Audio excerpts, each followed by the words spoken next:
Kemudian tipe quality gap yang lain adalah communication gap. Jadi kita harus perusahaan harus membangun dan mengkomunikasikan kualitas layanan yang dia sampaikan. Jadi kualitas layanan apa yang dia komunikasikan ke pelanggan, nah itu dibangun dan dikomunikasikan. Jadi kita bikin kualitas layanan yang nyata dengan dan sesuai dengan apa yang kita sampaikan. Kasih bukti fisik. Kalau misalnya ada perbaikan atau ada keluhan pelanggan, kita kasih bukti fisik. Sebenarnya kita sudah melakukan apa untuk untuk menyelesaikan apa yang dia permasalahkan gitu. Kemudian service quality itu adalah performance dikurang ekspektasi. Jadi performance kinerja apa yang memang terjadi dibandingkan dengan ya ekspektasinya begitu. Jadi kualitas ya kalau performanya lebih bagus dari ekspektasi ya artinya kualitasnya bagus sekali. Tapi kalau performanya misalnya lebih jelek dari ekspektasi ya minus dong begitu. Misalnya saya baru-baru ini sekarang kan lote apa semua bisa belanja online toh. Jadi saya belanja online. Nah, tapi ternyata performanya Lotte menurutku bagus karena dia detail ininya terus dia bawanya juga cepat barangnya. Jadi akhirnya apa namanya performanya lebih bagus daripada ekspektasiku. Jadi saya merasa lebih puas begitu. Nah, jadi kualitas jasa itu kita bisa nilai dari 5 aspek tersebut. Pertama kita bisa lihat enggak tangible enggak, kemudian kita merasa assured enggak, kita merasa yakin enggak, aman enggak dengan jasa yang dia kasih. Kemudian bagaimana responnya, kemudian ada enggak empatinya, kemudian bagaimana bisa diandalkan, reliability itu bisa diandalkan atau tidak. Yang pertama itu tangible. Jadi dalam memberikan pelayanan kita bisa melihat kualitas pelayanannya itu salah satunya dari fisiknya, dari peralatannya, dari penampilan personel. Nah, misalnya kalau kita pergi ke tempat makan, kita lihat, ih, piringnya dicuci bersih enggak? Kalau misalnya cuci sendoknya saja kotor, kita sudah bisa lihat, ih, pelayanannya kurang bagus kayaknya, sendoknya saja tidak bersih dicuci, misalnya seperti itu. Kemudian kita bisa memperlihat, jadi tampilan fisik, misalnya ini restoran, tampilan fisik banknya, tampilan fisik salonnya, tampilan fisik bengkelnya itu sudah bisa dari situ kita pertama sudah melihat konsumen sudah melihat bagaimana kualitasnya ini. Belum orangnya bicara, belum tukang salonnya layani kok dari kok masuk saja ke ruangannya kok sudah bisa menilai ini kualitasnya kira-kira seperti apa. Jadi ekspektasimu sudah terbangun di situ. Peralatannya modern enggak, kemudian secara visual menarik enggak, kemudian penampilan karyawannya itu kelihatannya profesional enggak begitu. Apakah materialnya, alat-alat atau apa yang terlihat di situ menarik nggak secara visual. Jadi itu dulu hal pertama. Tentunya itu tidak menjamin, bisa saja bagus sekali, modern apa segala macam, tapi makanannya tidak enak apa ya. Bisa saja kualitasnya tidak, kualitas tentunya tidak semata-mata dijamin oleh tampilan fisik, tapi pelanggan itu melihat hal itu dia pertama dulu. Jadi kesan pertamanya itu dibangun dari penampilan tempatnya dulu. Begitu peralatannya kira-kira, penampilan personelnya bagaimana, kukunya bersih enggak, misalnya kok pergi bank terus orang layani kok di situ terus kukunya hitam-hitam pasti kok begitu toh. Nah itu juga termasuk, makanya kenapa orang kalau di tempat kerja itu lowongan selalu dicari yang berpenampilan menarik. Nah itu jadi misalnya kayak ini kita lihat mbaknya, wah baru dilihat saya sudah kayaknya bagus ini mbaknya, dia bersih, kemudian kita lihat dia bersih, dia wangi begitu, pasti beda lah kesannya. Jadi walaupun tidak menjamin tangibility ini, hal yang kita lihat itu tidak menjamin kualitas, tapi mempengaruhi seperti itu, mempengaruhi penilaian kualitasnya kalau kita lihat dari hal fisiknya. Nah hal yang kedua, hal yang kedua yang kita lihat, yang pelanggan lihat adalah assurance. Jadi pengetahuan dan kesopanan karyawan. Jadi assurance itu artinya kita bisa terjamin enggak bahwa ini kualitasnya ini kelihatannya bagus begitu. Jadi bagaimana cara kita menilai assurance-nya itu, kita lihat dari pengetahuannya karyawan. Ini karyawan tahu enggak sih apa yang dia jual, tahu enggak sih apa yang dia lakukan, dia mengerti enggak sih pelayanannya ini apa yang dia mau kasih gitu. Kalau kita pergi ke salon atau kita pergi ke barber atau barbershop, kentara gitu kalau barbernya mengerti apa yang dia bikin, jago atau tidak begitu ya. Kentara dari apa yang dia bilang, kentara dari gerakan tangannya, kentara dari rekomendasinya, toh. Jadi pengetahuannya karyawan, kesopanannya karyawan, kemampuannya mereka itu untuk membuat pelanggan percaya sama mereka atau tidak, itu yang dinilai juga untuk melihat kualitasnya. Mereka mampu ndak membuat konsumen percaya akan kemampuannya. Bisa ndak karyawan yang melayani pelanggan itu membuat konsumen kayaknya aman transaksi sama dia begitu ya. Karena misalnya kita ke bank nih, kita mau setor uang, terus gelagatnya mencurigakan, jangan sampai dia simpan uangku itu, dia ndak tabung semua uang yang saya kasih sama, ya misalnya seperti itu. Jadi harus ada cara bagaimana supaya karyawan itu membuat konsumen aman bertransaksi sama dia. Kemudian karyawannya harus santun secara konsisten. Ini yang saya bilang tadi di awal ya, tidak bisa dia cuma sopan pada saat awal-awal toko baru buka aja. Nanti kalau tokonya sudah 2-3 tahun buka, kasarnya, anunya, gitu. Jadi harus santun secara konsisten. Kemudian dia harus punya pengetahuan untuk menjawab pertanyaan konsumen. Jadi dia harus kelihatannya memang jago, dia harus kelihatannya memang dia tahu, dia memahami tentang produknya dan dia bisa jawab kalau ada pertanyaan konsumen. Nah, kemudian kualitas jasa juga bisa dinilai dari responsiveness, dari bagaimana mereka merespon dengan cepat. Jadi fast respon begitu. Sama jika kalau kalian belanja online, mana yang kalian lebih suka? Yang fast respon atau yang 2 hari baru dijawab pertanyaan tak? Itu juga dari situ kita melihat kualitasnya ini. Kalau kalian baca-baca reviewnya Shopee, Tokopedia apa, pasti orang suka bilang tuh, saya suka ini tempat, saya suka belanja di sini karena fast respon begitu. Jadi kalau kita pastikan konsumen dapat informasi secara cepat, kemudian dia memastikan, dia menginformasikan kenapa itu Tokopedia apa semua Shopee itu laku, karena dia pastikan kapan barang diantar, kapan barang sekarang sudah lagi apa prosesnya, apakah uangnya kita lagi proses, apakah barangnya lagi dipak, apakah barangnya sudah dikirim, kalau sudah dikirim sudah sampai di mana nih.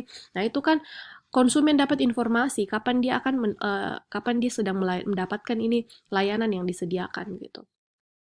Kemudian responsiveness itu juga kita lihat, dia kelihatannya dari gelagatnya, dari cara bicaranya kan kelihatan gitu. Dia mau nggak sih sebenarnya bantu ini konsumen gitu.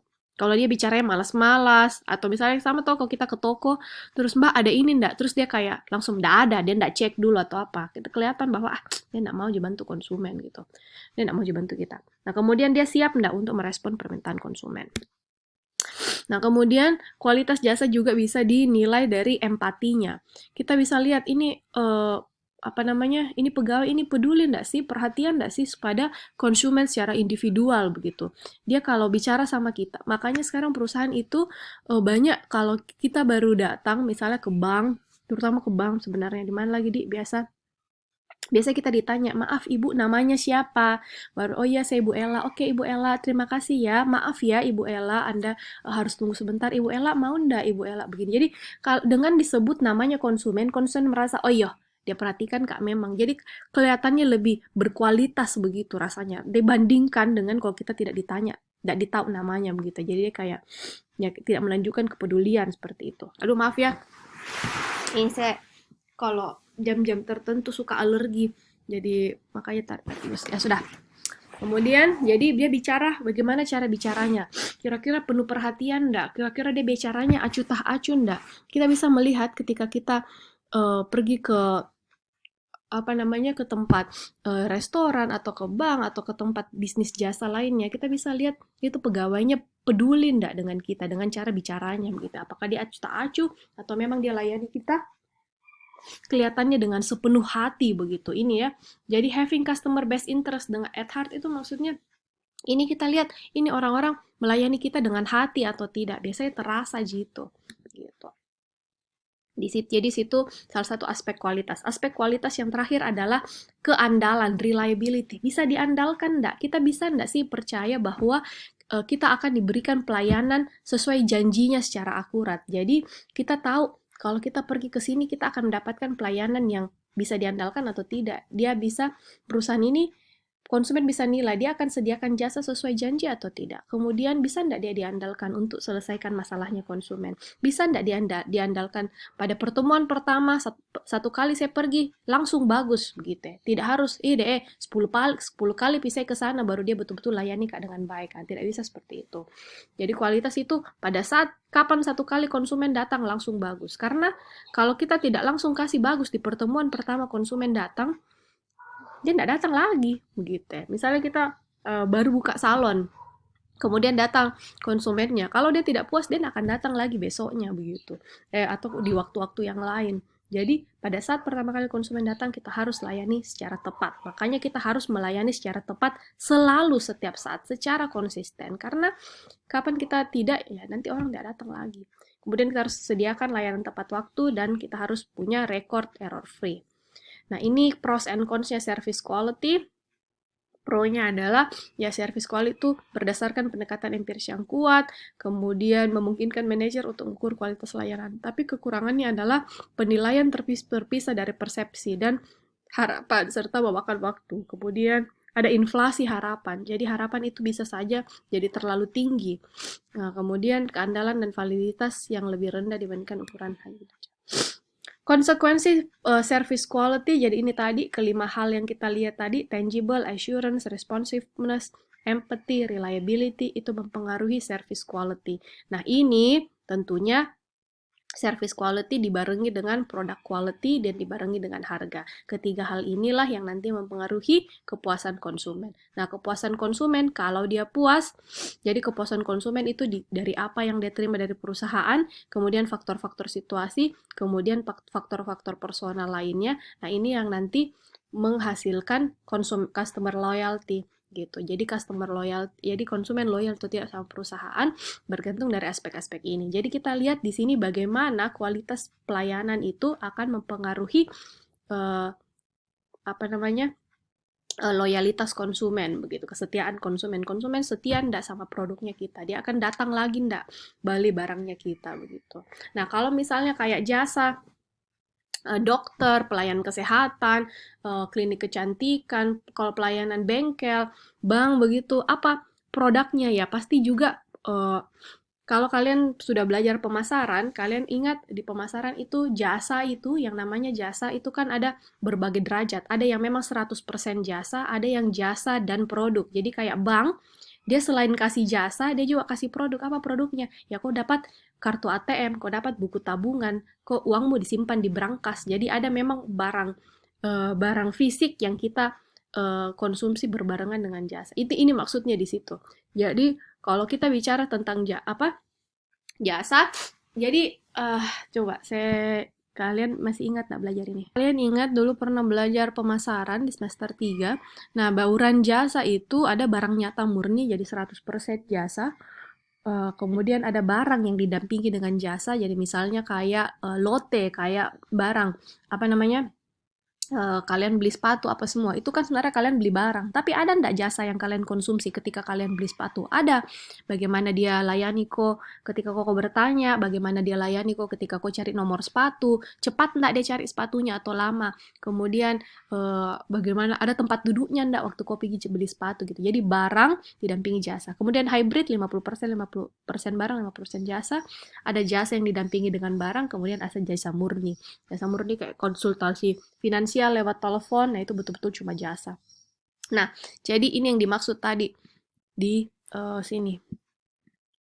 Jadi konsekuensi service quality tadi itu, jadi kualitas pelayanan yang dikasih itu dibarengi dengan produk kualitasnya. Jadi ketika kalian pergi ke salon, ya dia jasa yang kalian